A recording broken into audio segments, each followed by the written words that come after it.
نبی علیہ الصلاۃ والتسلیم پر وحی دو قسم کی اترتی تھی۔ ایک وحی جلی تھی جو قرآن مجید کی صورت میں آپ کے قلب اطہر پر وہ وحی نازل ہوتی تھی، اور دوسری وحی خفی تھی جو نبی علیہ الصلاۃ والتسلیم پر نازل ہوتی تھی، آپ کے دل میں بھی اور آپ کے الہام میں بھی، اور آپ کے دل میں القاء بھی کر دیا جاتا تھا، اور اسی طرح آپ کو خواب میں بھی پیارے نبی علیہ الصلاۃ والتسلیم کو سمجھا دیا جاتا، اور اس کے ساتھ ساتھ جبریل امین کو انسانی صورت میں نبی علیہ الصلاۃ والتسلیم کے پاس بھیج دیا جاتا، اور کبھی کبھی وہ اپنی اصلی صورت میں بھی سامنے آتے تھے۔ نبی کو سمجھنا ہو تو اسی طرح ہی سمجھیے کہ آپ پر وحی اترتی تھی۔ یہ وحی کی کیفیت کیا ہوتی تھی؟ صحیح بخاری کو پڑھ لیجئے، اس میں بھی پوری کیفیت کا تفصیلی ذکر ہے، لیکن کچھ صحابہ ایسے بھی ہیں جن کی بڑی خواہش ہوا کرتی تھی کہ ہم آپ پر وحی اترتے دیکھیں۔ صفوان کے والد ہیں یعلا رضی اللہ تعالیٰ عنہ، انہوں نے سیدنا عمر رضی اللہ تعالیٰ عنہ سے، جو آپ صلی اللہ علیہ وسلم کے بڑے قریب تھے، انہیں عرض کی کہ ارنی النبی صلی اللہ علیہ وسلم حین یوحا الی، کہ کیا آپ مجھے وہ وقت دکھائیے جب آپ پر وحی نازل ہو رہی ہو، میں آپ کو دیکھ سکوں۔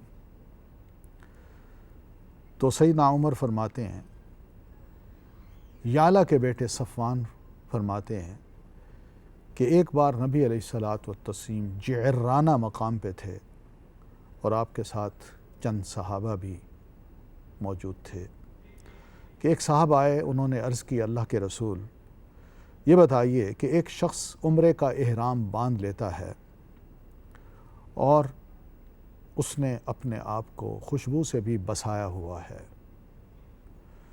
تو نبی علیہ الصلاۃ والتسلیم تھوڑی دیر خاموش رہے، پھر آپ پر وحی آنا شروع ہوئی۔ تو سیدنا عمر رضی اللہ تعالیٰ عنہ نے اسی موقع پر یعلا کی طرف اشارہ کیا کہ آؤ، تو یعلا آئے۔ نبی صلی اللہ علیہ وسلم پر کپڑا ذرا تان دیا گیا تھا اور سایہ کر دیا گیا تھا۔ یعلا نے اپنا سر اندر داخل کیا تو دیکھا کہ فَإِذَا رسول اللہ صلی اللہ علیہ وسلم محمر الوجہ یغط، کہ نبی علیہ الصلاۃ والتسلیم کا چہرہ مبارک انتہائی سرخ ہے، اور آپ کی سانس مبارک سے آواز نکل رہی ہے۔ بس اتنا کچھ دیکھا۔ ثم سُرِّيَ عَنْهُ، پھر اللہ کے رسول صلی اللہ علیہ وسلم سے یہ کیفیت ختم ہو گئی، وہی ختم ہوئی۔ تو فقالا، تو آپ نے فرمایا اَيْنَ الَّذِي سَأَلَ عَنِ الْعُمْرَةِ، وہ بندہ کہاں ہے جس نے عمرے کے بارے میں ابھی سوال کیا تھا؟ تو بندہ حاضر ہوا۔ آپ نے فرمایا اغسل الطیب الذی بک ثلاث مرات، جو خوشبو تم نے لگائی ہوئی ہے اس کو 3 بار دھو لو، وانزع عنک الجبۃ، اور تم نے جو جبہ پہنا ہوا ہے اس کو بھی اتار دو، واصنع فی عمرتک ما تصنع فی حجتک، اور جو تم حج میں کرتے ہو یعنی طواف اور سعی، وہ تم جا کے عمرے میں کرو۔ یہ مسئلہ آپ نے سمجھا دیا۔ اب سوال یہ ہے کہ آپ پر جب وحی اتری ہے تو صحابی رسول نے دیکھا ہے آپ کو، یہ دیکھنا کیا تھا؟ ایک انڈرسٹینڈنگ تھی، ایک جاننا چاہتے تھے کہ کیفیت کیا ہوتی ہے۔ یاد رکھیے اس کیفیت میں نبی علیہ الصلاۃ والتسلیم بے ہوش نہیں ہوتے تھے، آپ غش کھا کے گر نہیں جاتے تھے، آپ پر نعوذ باللہ مرگی کے اٹیکس نہیں ہوتے تھے۔ یہ دوسرے لوگ کہتے ہیں جن کو نبی علیہ الصلاۃ والتسلیم کی رسالت قطعاً قبول نہیں ہے، وہ اس قسم کی باتیں کرتے ہیں، مگر جانتے ہیں کہ اللہ کے رسول صلی اللہ علیہ وسلم کا ریکارڈ یہ بتا رہا ہے کہ آپ صلی اللہ علیہ وسلم نہ کبھی گرے، نہ آپ کو چوٹ لگی، اور اس کیفیت میں اگر مرگی کے دورے ہوتے ہیں تو آپ کے پاس نہ کوئی علاج معالج آیا، اور نہ آپ علاج کے لیے کسی بھی ڈاکٹر کے پاس گئے۔ تو یہ کیا چیز تھی؟ وحی تھی، ایک کیفیت تھی جو آپ پر طاری ہو جاتی۔ سخت سردیوں میں بھی وحی نازل ہوتی تھی، اور سخت گرمیوں میں بھی، اس کا کوئی وقت نہیں تھا۔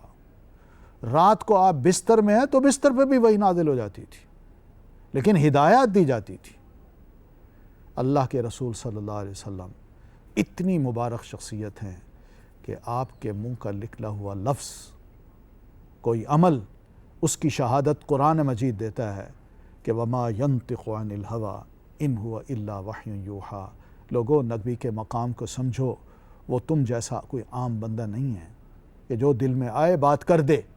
اللہ کا رسول دل میں جو کچھ آتا ہے وہ نہیں کہتے، بلکہ جو آپ کے دل میں ہوتا ہے وہ وہی ہوتی ہے، اور وہی آپ کے زبان مبارک پہ آتا ہے، اور وہی آپ کے عمل میں ڈھل جاتا ہے۔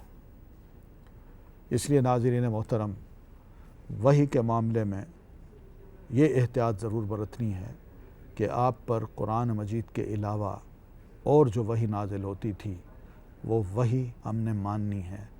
ہمارا زیادہ تر دین قرآن مجید کی پوری تفاصیل کا جو دین ہے، آپ کی پوری صورت میں پنہاں ہے، آپ کی پوری سیرت میں پنہاں ہے، آپ کے اقوال، آپ کے اعمال، یہ سب وحی الہی ہیں۔ ہم ان کو مانیں، اور پھر غیروں کا جو پروپیگنڈا ہے نعوذ باللہ کہ آپ پر مرگی کے اٹیک ہوتے تھے، آپ ہوش میں نہیں ہوتے تھے، یہ سب باتیں ہیں جو آپ کے بارے میں محض ضد اور تعصب کی ہیں، جہالت کی ہیں، انکار کی ہیں۔